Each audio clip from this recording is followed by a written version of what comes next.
Hi, അപ്പോൾ എല്ലാവർക്കും നമ്മുടെ പ്ലൂട്ടോയുടെ പുതിയൊരു ക്ലാസ്സിലേക്ക് സ്വാഗതം. അപ്പോൾ ഇന്ന് നമ്മൾ നോക്കുന്ന നമ്മുടെ ഇന്നത്തെ ക്ലാസ് എന്ന് പറയുന്നത് നമ്മുടെ കറണ്ട് അഫേഴ്സിൻ്റെ ക്ലാസ്സാണ്. ഓരോ വീഡിയോസായിട്ട് നമ്മൾ കറണ്ട് അഫേഴ്സിൻ്റെ ചെയ്യുന്നുണ്ട്. മാക്സിമം 2025 കംപ്ലീറ്റ് കറണ്ട് അഫേഴ്സ് ഈ ഒരു വീഡിയോസ് വഴി എത്തിക്കാനാണ് ശ്രമിക്കുന്നത്. അതേപോലെ തന്നെ 2024 ഇമ്പോർട്ടൻ്റ് ആയിട്ടുള്ള കംപ്ലീറ്റ് കറണ്ട് അഫേഴ്സും ഈ ഒരു നമ്മുടെ വീഡിയോസായിട്ട് എത്തിക്കാനുള്ള ഒരു ഐഡിയയിൽ നിൽക്കുകയാണ്. അപ്പോൾ ഉടനെ അത് ചെയ്യാമെന്ന് വിചാരിക്കുന്നു. അപ്പോൾ ഇന്നത്തെ നമ്മുടെ ക്ലാസ് നമുക്ക് നോക്കാം. ഒന്നാമത്തെ ചോദ്യമാണ് ഓപ്പറേഷൻ സിന്ദൂർ. എല്ലാവർക്കും അറിയാം ഓപ്പറേഷൻ സിന്ദൂർ എന്താണെന്ന്. അപ്പോൾ ഓപ്പറേഷൻ സിന്ദൂറിൽ കൊല്ലപ്പെട്ട കാണ്ഡഹാർ വിമാന റാഞ്ചലിൻ്റെ മുഖ്യ സൂത്രധാരൻ ആരാണ്? അപ്പോൾ നമ്മുടെ ഓപ്പറേഷൻ സിന്ദൂറിൽ കൊല്ലപ്പെട്ട കാണ്ഡഹാർ വിമാന റാഞ്ചലിൻ്റെ മുഖ്യ സൂത്രധാരൻ ആരാണ്? അത് മുഹമ്മദ് യൂസഫ് അസ്ഹറാണ്. അപ്പോൾ മരിച്ചതാരാണ്? മുഹമ്മദ് യൂസഫ് അസ്ഹറാണ്. അപ്പോൾ നല്ലൊരു കാര്യമാണ്. അടുത്ത്, സംസ്ഥാനത്ത് ഇനി മുതൽ ആൻറ്റിബയോട്ടിക്കുകൾ ഏത് നിറമുള്ള കവറിൽ നൽകുവാനാണ് തീരുമാനിച്ചിരിക്കുന്നത്? അപ്പോൾ സംസ്ഥാനത്ത് നമ്മുടെ ആൻറ്റിബയോട്ടിക്കുകൾ ഇനി മുതൽ ഏത് നിറത്തിലാണ് നൽകുവാൻ തീരുമാനിച്ചിരിക്കുന്നത്? ഏത് നിറമാണ്? നീല നിറത്തിലാണ് നൽകുവാൻ തീരുമാനിച്ചിരിക്കുന്നത്. അപ്പോൾ നമ്മുടെ സംസ്ഥാനത്ത് ഇനി മുതൽ നിങ്ങൾ ആൻറ്റിബയോട്ടിക് വാങ്ങിക്കുമ്പോൾ ഏത് കവറിൽ കിട്ടും? നീല കവറിലാണ് കിട്ടുന്നത്. അടുത്ത്, 2025 സാഫ് അണ്ടർ 19 ഫുട്ബോൾ ചാമ്പ്യൻഷിപ്പിന് ആതിഥേയത്വം വഹിക്കുന്ന രാജ്യം.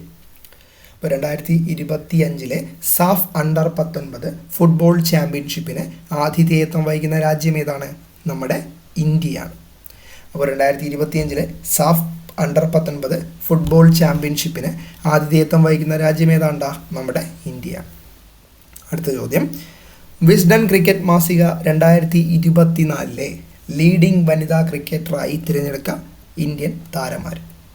അപ്പോൾ നമ്മുടെ വിസ്ഡൻ ക്രിക്കറ്റ് മാസിക 2024 ലീഡിംഗ് വനിതാ ക്രിക്കറ്ററായിട്ട് തിരഞ്ഞെടുത്ത ഇന്ത്യൻ താരമാരാണ്? സ്മൃതി മന്ധാനയാണ്. ആരാണ്? സ്മൃതി മന്ധാനയാണ് നമ്മുടെ 2024 ലീഡിംഗ് വനിതാ ക്രിക്കറ്ററായിട്ട് തിരഞ്ഞെടുത്തത്. അപ്പോൾ എന്ത് ചെയ്യാം, ഒരു ചോദ്യം കൂടെ നോക്കിയിട്ട് നമുക്ക് ഒന്നല്ല കുറച്ച് ചോദ്യങ്ങളുണ്ട്. ഓക്കെ, ഇത് നോക്കിയിട്ട് നമുക്ക് അടുത്ത് ഇതിന്ന് റിപ്പീറ്റ് ചെയ്യാം. ഓക്കെ, അപ്പോൾ international day of woman and girls in science ആയിട്ട് ആചരിക്കുന്നത്. International day of woman and girls in science ആയിട്ട് ആചരിക്കുന്നത് എന്നാണ്? ഫെബ്രുവരി 11.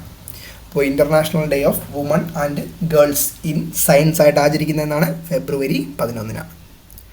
അടുത്ത്, ലോകത്തെ വംശനാശ ഭീഷണി നേരിടുന്ന വന്യജീവികളുടെ സംരക്ഷണത്തിനായിട്ട് ഐക്യരാഷ്ട്രസഭയുടെ മാതൃകയിൽ വരുന്ന അന്താരാഷ്ട്ര ഏജൻസി. ചിലപ്പോൾ നിങ്ങളിത് കേട്ട് കാണും. അപ്പോൾ നമ്മുടെ ലോകത്തെ വംശനാശ ഭീഷണി നേരിടുന്ന വന്യജീവികളുടെ സംരക്ഷണത്തിനായിട്ട് ഐക്യരാഷ്ട്രസഭയുടെ മാതൃകയിൽ വരുന്ന അന്താരാഷ്ട്ര ഏജൻസി ഏതാണ്? ഇപ്കയാണ്. ഇൻ്റർനാഷണൽ ബിഗ് ക്യാറ്റ് അലയൻസ് ആണ്. അപ്പോൾ ഇൻ്റർനാഷണൽ ബിഗ് ക്യാറ്റ് അലയൻസ് ഇപ്കയാണ് നമ്മുടെ വംശനാശ ഭീഷണി നേരിടുന്ന വന്യജീവികളുടെ സംരക്ഷണത്തിനായിട്ട് ഐക്യരാഷ്ട്രസഭയുടെ ആ ഒരു മാതൃകയിൽ വരുന്ന ഏജൻസി എന്ന് പറയുന്നത് ഏതാണ്? ഇപ്കയാണ്. അപ്പോൾ എന്ത് ചെയ്യാം, നമുക്ക് ഇത്രയും ചോദ്യങ്ങളൊന്നും കൂടി റിവൈസ് ചെയ്യാം. ഓപ്പറേഷൻ സിന്ദൂറിൽ കൊല്ലപ്പെട്ട കാണ്ഡഹാർ വിമാന റാഞ്ചലിൻ്റെ മുഖ്യ സൂത്രധാരൻ ആരാണ്? മുഹമ്മദ് യൂസഫ് അസ്ഹറാണ്. സംസ്ഥാനത്ത് ഇനി മുതൽ ആൻറ്റിബയോട്ടിക്കുകൾ ഏത് നിറത്തിലാണ് നൽകുന്നത്? നീല നിറമുള്ള കവറിലാണ് ആൻറ്റിബയോട്ടിക്കുകൾ നൽകുന്നത്. 2025 സാഫ് അണ്ടർ 19 ഫുട്ബോൾ ചാമ്പ്യൻഷിപ്പിന് ആതിഥേയത്വം വഹിക്കുന്ന രാജ്യം നമ്മുടെ ഇന്ത്യയാണ്. വിസ്ഡൻ ക്രിക്കറ്റ് മാസിക 2024 ലീഡിംഗ് വനിതാ ക്രിക്കറ്റർ ആരെ തിരഞ്ഞെടുത്തു? സ്മൃതി മന്ധാനയെയാണ് തിരഞ്ഞെടുത്തത്. International day of woman and girls in science എന്നാണ്? ഫെബ്രുവരി 11. ലോകത്തെ വംശനാശ ഭീഷണി നേരിടുന്ന വന്യജീവികളുടെ സംരക്ഷണത്തിനായിട്ട് ഐക്യരാഷ്ട്രസഭയുടെ മാതൃകയിൽ വരുന്ന അന്താരാഷ്ട്ര ഏജൻസി ഏതാണ്? ഇപ്കയാണ്. International big cat alliance. ഇത്രയും ഓക്കെ ആണെന്ന് കരുതുന്നു. അടുത്ത ചോദ്യം നോക്കാം. അടുത്ത്, ഫെബ്രുവരിയിൽ രാജിവെച്ച മണിപ്പൂർ മുഖ്യമന്ത്രി ആരായിരുന്നു? മണിപ്പൂർ മുഖ്യമന്ത്രി ബീരേൻ സിംഗ് ആണ്. ഫെബ്രുവരിയിൽ രാജിവെച്ച മണിപ്പൂർ മുഖ്യമന്ത്രി ആരാണെന്ന് ചോദിച്ചു കഴിഞ്ഞാൽ ആരാണ് മണിപ്പൂർ മുഖ്യമന്ത്രി ആയിരുന്നത്? ബീരേൻ സിംഗ് ആണ്. അടുത്ത്, നമ്മുടെ കേരളത്തിൽ ഫെബ്രുവരിയിൽ അവതരിപ്പിച്ച കേരള സംസ്ഥാന ബജറ്റ് ആരാണ് അവതരിപ്പിച്ചത്? KN ബാലഗോപാലാണ്. നമ്മുടെ ഇപ്പോഴത്തെ ധനമന്ത്രിയാണ് KN ബാലഗോപാൽ.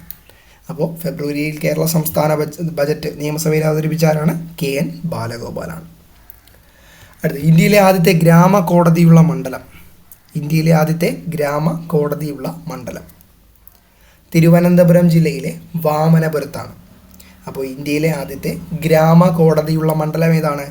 തിരുവനന്തപുരം ജില്ലയിലെ വാമനപുരത്താണ് ഇന്ത്യയിലെ ആദ്യത്തെ ഗ്രാമ കോടതിയുള്ള മണ്ഡലം. അടുത്ത സംസ്കാരം, വിനോദസഞ്ചാരം, കൃത്രിമ ബുദ്ധി എന്നിവയിലെ പുരോഗതി ആഘോഷിക്കുന്നതിനായിട്ട് 2026 ഏത് രാജ്യങ്ങൾ തമ്മിലുള്ള ദ്വിവർഷമായി ആചരിക്കുമെന്നാണ് തീരുമാനിച്ചിരിക്കുന്നത്. നമ്മുടെ ഇന്ത്യയും സ്പെയിനുമാണ് ദ്വിവർഷമായിട്ട് ആചരിക്കുമെന്ന് പ്രഖ്യാപിച്ചിരിക്കുന്നത്. അപ്പോൾ നമ്മുടെ സംസ്കാരം, വിനോദസഞ്ചാരം, കൃത്രിമ ബുദ്ധിയിലെ പുരോഗതി എന്നിവ ആഘോഷിക്കുന്നതിനായിട്ട് 2026 ഏത് രാജ്യങ്ങൾ തമ്മിലുള്ള ദ്വിവർഷമായി ആചരിക്കുമെന്നാണ് തീരുമാനിച്ചിരിക്കുന്നത്? നമ്മുടെ ഇന്ത്യയും സ്പെയിനുമാണ് അങ്ങനെ തീരുമാനിച്ചിരിക്കുന്നത്. അടുത്ത് മനുഷ്യരെ ബഹിരാകാശത്തെത്തിക്കുവാനുള്ള ദൗത്യത്തിന് മുന്നോടിയായിട്ടുള്ള ISROയുടെ ആളില്ലാ ദൗത്യം നമുക്കറിയാം. ഏതാണത്? ഗഗൻയാനാണ്. ഗഗൻയാൻ G1 ആണ്. അപ്പോൾ മനുഷ്യരെ ബഹിരാകാശത്തെത്തിക്കുവാനുള്ള ദൗത്യത്തിന് മുന്നോടിയായിട്ടുള്ള ISROയുടെ ആളില്ലാ ദൗത്യം ഏതാണ്? ഗഗൻയാൻ 1. ഗഗൻയാൻ G1 ആണ്. ഇത്രയും ചോദ്യങ്ങൾ നമുക്ക് എന്ത് ചെയ്യാം? ഒന്നും കൂടി റിപ്പീറ്റ് ചെയ്യാം.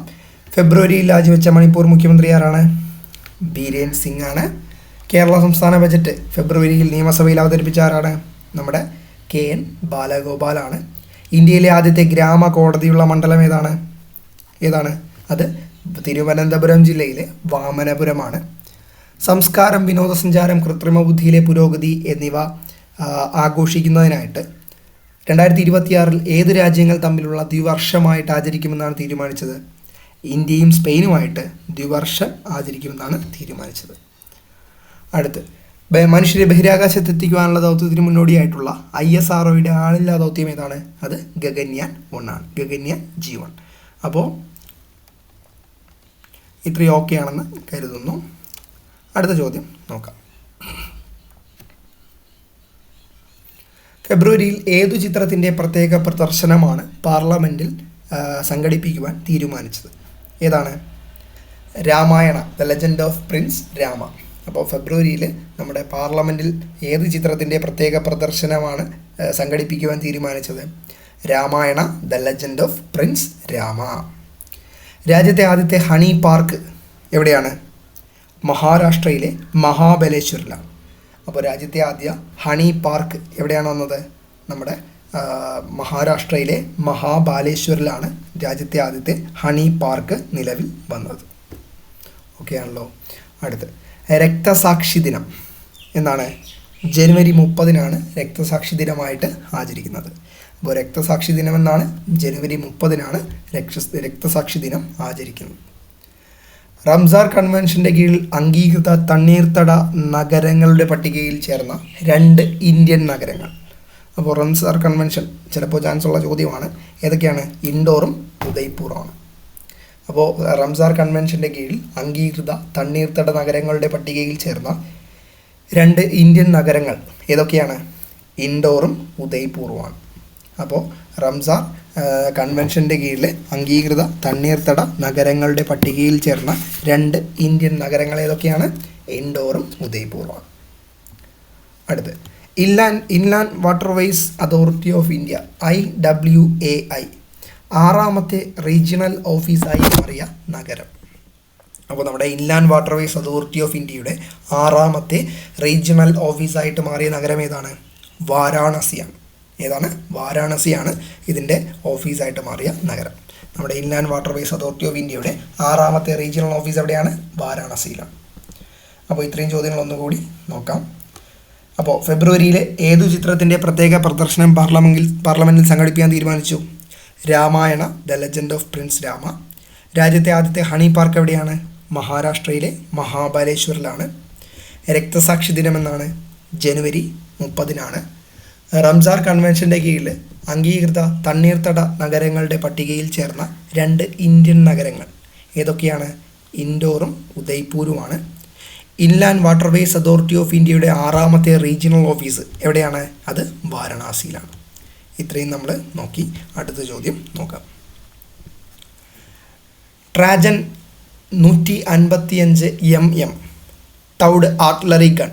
ഇംഗ്ലീഷിൽ പറഞ്ഞു കഴിഞ്ഞാൽ ട്രജൻ 155 mm towed artillery gun system വികസിപ്പിച്ചെടുത്തത് ഏത് രാജ്യങ്ങളാണ്?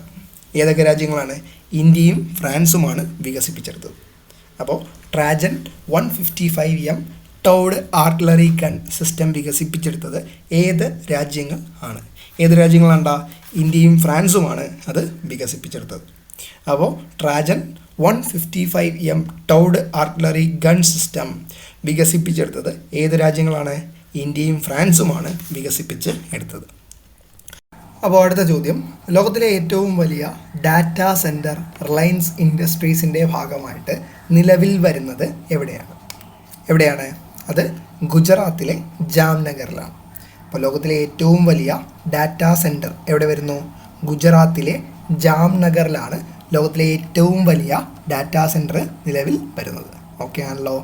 അടുത്ത ചോദ്യം, ക്ലാരി 5 അതിൻ്റെ NCRP ഇൻ്റഗ്രേഷൻ സൊല്യൂഷൻ നടപ്പിലാക്കുന്ന ആദ്യത്തെ ഇന്ത്യൻ ബാങ്ക്.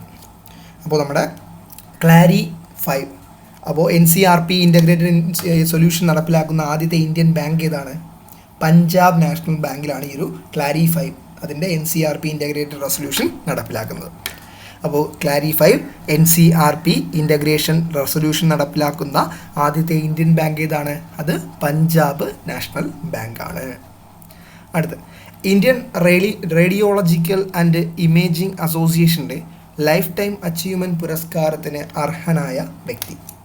അപ്പോൾ ഇന്ത്യൻ റേഡിയോളജിക്കൽ ആൻഡ് ഇമേജിംഗ് അസോസിയേഷൻ്റെ ലൈഫ് ടൈം അച്ചീവ്മെൻറ്റ് പുരസ്കാരത്തിന് അർഹനായ വ്യക്തി. അത് നമ്മുടെ കേരള സർവകലാശാല VC ആയിരുന്ന ആരാണ്? ഡോക്ടർ മോഹനൻ കുന്നുമ്മലിനാണ്. അപ്പോൾ ഇന്ത്യൻ റേഡിയോളജിക്കൽ ആൻഡ് ഇമേജിംഗ് അസോസിയേഷൻ്റെ ലൈഫ് ടൈം അച്ചീവ്മെൻറ്റ് പുരസ്കാരത്തിന് അർഹനായതാരാണ്? ഡോക്ടർ മോഹനൻ കുന്നുമ്മലാണ്. അപ്പോൾ ഇത്രയും ചോദ്യങ്ങൾ ഒന്നുകൂടി നോക്കാം. Trajan 155mm towed artillery gun system വികസിപ്പിച്ചെടുത്തത് ഏത് രാജ്യങ്ങൾ തമ്മിലാണ്? ഇന്ത്യയും ഫ്രാൻസുമായിട്ടാണ് ട്രാജൻ എന്ന് പറയുന്ന ആർട്ടിലറി ഗണ്ണ് വികസിപ്പിച്ചെടുത്തത്. അടുത്ത, ലോകത്തിലെ ഏറ്റവും വലിയ ഡാറ്റാ സെൻറ്റർ എവിടെ വരുന്നു? റിലയൻസ് ഇൻഡസ്ട്രീസിൻ്റെ കീഴിലാണ് വരുന്നത്. എവിടെയാണ്? ഗുജറാത്തിലെ ജാംനഗറിലാണ്. ക്ലാരി 5 NCRP ഇൻ്റഗ്രേഷൻ സൊല്യൂഷൻ നടപ്പിലാക്കുന്ന ആദ്യത്തെ ഇന്ത്യൻ ബാങ്ക് ഏതാണ്? പഞ്ചാബ് നാഷണൽ ബാങ്കാണ്. ലാസ്റ്റ് പറഞ്ഞ ചോദ്യം എന്താണ്? ഇന്ത്യൻ റേഡിയോളജിക്കൽ ആൻഡ് ഇമേജിംഗ് അസോസിയേഷൻ്റെ ലൈഫ് ടൈം അച്ചീവ്മെൻറ്റ് പുരസ്കാരത്തിന് അർഹനായ വ്യക്തി ആരാണ്? കേരള സർവകലാശാല VC ആയ ആരാണ്? ഡോക്ടർ മോഹനൻ കുന്നുമ്മലാണ്. അടുത്ത ചോദ്യം നോക്കാം. അപ്പോൾ ഇത്രയും ഓക്കെ ആണെന്ന് കരുതുന്നു. അടുത്ത ചോദ്യമാണ്, ഇന്ത്യയിലെ ഏത് സംസ്ഥാനത്താണ് അന്താരാഷ്ട്ര സാഹസിക വിനോദ ചാമ്പ്യൻഷിപ്പ് നടത്താൻ ഉദ്ദേശിക്കുന്നത്? അപ്പോൾ ഇന്ത്യയിലെ ഏത് സംസ്ഥാനത്താണ് നമ്മുടെ അന്താരാഷ്ട്ര സാഹസിക വിനോദ ചാമ്പ്യൻഷിപ്പ് നടത്തുവാൻ ഉദ്ദേശിച്ചിരിക്കുന്നത്? എവിടെയായിരിക്കും? നമ്മുടെ കേരളത്തിലാണ്. അപ്പോൾ ഇന്ത്യയിൽ ഏത് സംസ്ഥാനത്താണ് അന്താരാഷ്ട്ര സാഹസിക വിനോദ ചാമ്പ്യൻഷിപ്പ് നടത്തുവാൻ ഉദ്ദേശിച്ചിരിക്കുന്നത്? നമ്മുടെ കേരളത്തിലാണ് അങ്ങനെ ഉദ്ദേശിച്ചിരിക്കുന്നത്. അടുത്ത്, colonel CK Naidu life time achievement award നേടിയത് നമ്മുടെ സച്ചിൻ ടെണ്ടുൽക്കറാണ്. അപ്പോൾ colonel CK Naidu life time achievement പുരസ്കാരം ആർക്ക് കിട്ടി? സച്ചിൻ ടെണ്ടുൽക്കറിനാണ് colonel CK Naidu life time achievement പുരസ്കാരം കിട്ടിയത്. അപ്പോൾ colonel CK Naidu life time achievement പുരസ്കാരം ആർക്ക് കിട്ടി? സച്ചിൻ ടെണ്ടുൽക്കറിന് കിട്ടി. അടുത്ത്, മാതൃകാപരമായ അന്താരാഷ്ട്ര ക്രിക്കറ്റിനുള്ള BCCIയുടെ പ്രത്യേക അവാർഡ് ലഭിച്ച മുൻ ഇന്ത്യൻ സ്പിൻ ബൗളർ. അപ്പോൾ മാതൃകാപരമായ അന്താരാഷ്ട്ര ക്രിക്കറ്റിനുള്ള BCCIയുടെ പ്രത്യേക അവാർഡ് ലഭിച്ച മുൻ ഇന്ത്യൻ സ്പിൻ ബൗളർ ആരാണ്? R. അശ്വിനാണ്. അപ്പോൾ മാതൃകാപരമായ അന്താരാഷ്ട്ര ക്രിക്കറ്റിനുള്ള BCCIയുടെ പ്രത്യേക അവാർഡ് ലഭിച്ച മുൻ ഇന്ത്യൻ സ്പിൻ ബൗളർ ആരാണ്? R. അശ്വിനാണ്. R. അശ്വിനാണ് BCCIയുടെ നമ്മുടെ മാതൃകാപരമായ അന്താരാഷ്ട്ര ക്രിക്കറ്റിനുള്ള പ്രത്യേക അവാർഡ് ലഭിച്ചത്. ആർക്കാണ്? R. അശ്വിനാണ്. അടുത്ത ചോദ്യം, പോളി ഉംഗ്രിഗർ വല്ലാത്തൊരു പേരാണ്. പോളി ഉംഗ്രിഗർ അവാർഡ് എന്ന് പറയുമ്പോൾ മികച്ച പുരുഷ അന്താരാഷ്ട്ര ക്രിക്കറ്റ് താരത്തിലുള്ള അവാർഡാണ് പോളി ഉംഗ്രിഗർ അവാർഡ്. ഇത് നേടിയത് ആരാണ്? നമ്മുടെ ബോളറായ ജസ്പ്രീത് ബുംറയ്ക്കാണ്. അപ്പോൾ പോളി ഉംഗ്രിഗർ അവാർഡ് നേടിയത് ആർക്കാണ്? ജസ്പ്രീത് ബുംറയ്ക്കാണ് പോളി ഉംഗ്രിഗർ അവാർഡ് ലഭിച്ചത്. അപ്പോൾ പോളി ഉംഗ്രിഗർ അവാർഡ് ലഭിച്ച ആർക്കാണ്? ജസ്പ്രീത് ബുംറയ്ക്കാണ് പോളി ഉംഗ്രിഗർ അവാർഡ് ലഭിച്ചത്. അപ്പോൾ നമുക്ക് എന്ത് ചെയ്യാം, ചോദ്യങ്ങൾ ഒന്നും കൂടി നോക്കാം. ഇന്ത്യയിൽ ഏത് സംസ്ഥാനത്താണ് അന്താരാഷ്ട്ര സാഹസിക വിനോദ ചാമ്പ്യൻഷിപ്പ് നടത്തുവാൻ ഉദ്ദേശിച്ചിരിക്കുന്നത്? നമ്മുടെ കേരളത്തിലാണ്.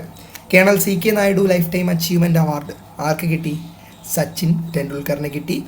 മാതൃകാപരമായ അന്താരാഷ്ട്ര ക്രിക്കറ്റിനുള്ള BCCIയുടെ പ്രത്യേക അവാർഡ് ലഭിച്ച മുൻ ഇന്ത്യൻ സ്പിൻ ബൗളർ ആരാണ്? R അശ്വിനാണ്.